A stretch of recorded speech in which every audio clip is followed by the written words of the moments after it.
किराड़ू का श्राप, पत्थर बनने की रहस्यमय गाथा। सदियों पहले की बात है। राजस्थान के रेतीले धोरों के बीच बसा था किराड़ू नाम का एक हरा भरा और खुशहाल गांव। यहाँ के लोग अपनी समृद्धि और व्यापार के लिए दूर दूर तक जाने जाते थे, लेकिन उनके दिलों में एक अजीब सा अभिमान और स्वार्थ घर कर गया था। इसी गांव से कुछ दूर पहाड़ियों की ओट में एक सिद्ध महात्मा अपनी गहन तपस्या में लीन थे। उनके साथ उनका एक युवा और सीधा साधा शिष्य रहता था। जब महात्मा जी को अपनी लंबी तपस्या के लिए हिमालय की ओर प्रस्थान करना था, तो उन्होंने अपने एक शिष्य को किराड़ू के लोगों की सेवा में छोड़ दिया। महात्मा ने गांव वालों से विनती की उनके शिष्य का ख्याल रखें, क्योंकि वह तपस्या के दौरान कमज़ोर पड़ गया था।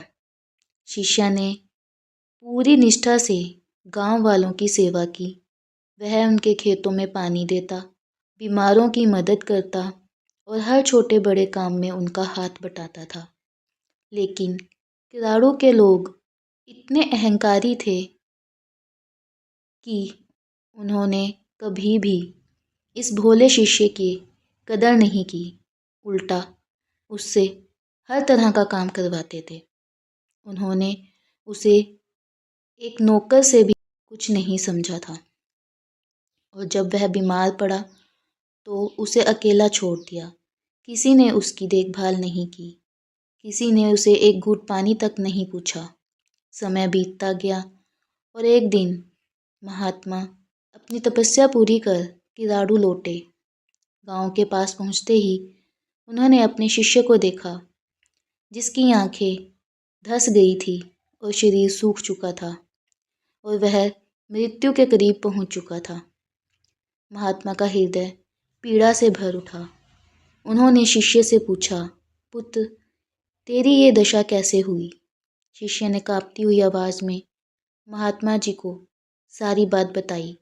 कैसे गांव वालों ने उसे अकेला छोड़ दिया और कैसे कोई भी उसकी मदद के लिए आगे नहीं आया। यह सुनकर महात्मा को क्रोध आसमान छू गया। उनकी तपस्या से अर्जित सारी शांति भंग हो गई। उन्होंने गरजते हुए कहा, धिक्कार है ऐसे गांव पर जहां इंसानियत मर चुकी है, जहां सेवा का कोई मोल नहीं और कृतज्ञता का नामो निशान नहीं। ऐसे पापी लोगों को जीवित रहने का कोई अधिकार नहीं।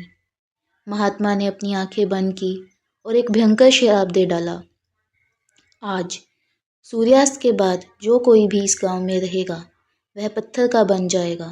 केवल वही बचेगा जो इस गांव को छोड़कर बिना पीछे मुड़े चला जाएगा।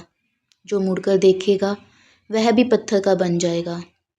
उनके मुख से ये निकले ये शब्द बिजली की तरह पूरे गांव में फैल गए।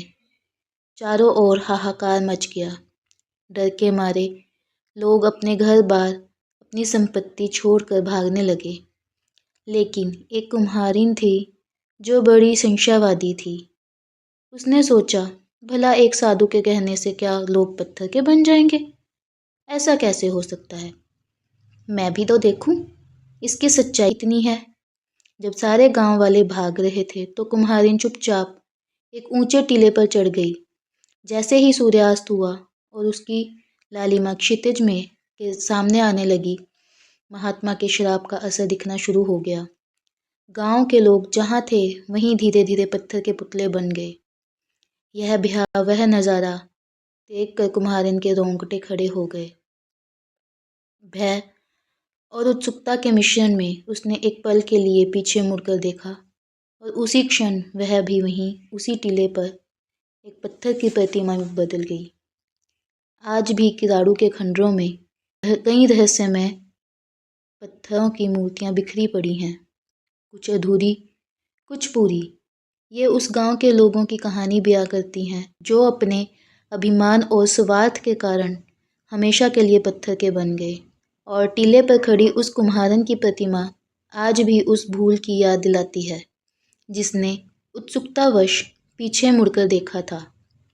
किराड़ू का श्राप आज भी एक चेतावनी है कि कभी भी इंसानियत को नहीं भूलना चाहिए, क्योंकि कभी कभी एक पल की चूक इंसानियत को नहीं भूलना चाहिए, क्योंकि कभी कभी एक पल की चूक भी, या हम कह लो हमारे स्वार्थ के चलते, हमें भारी कीमत चुकाने पर मजबूर कर सकती है, जिसे सदियों तक याद रखा जाए।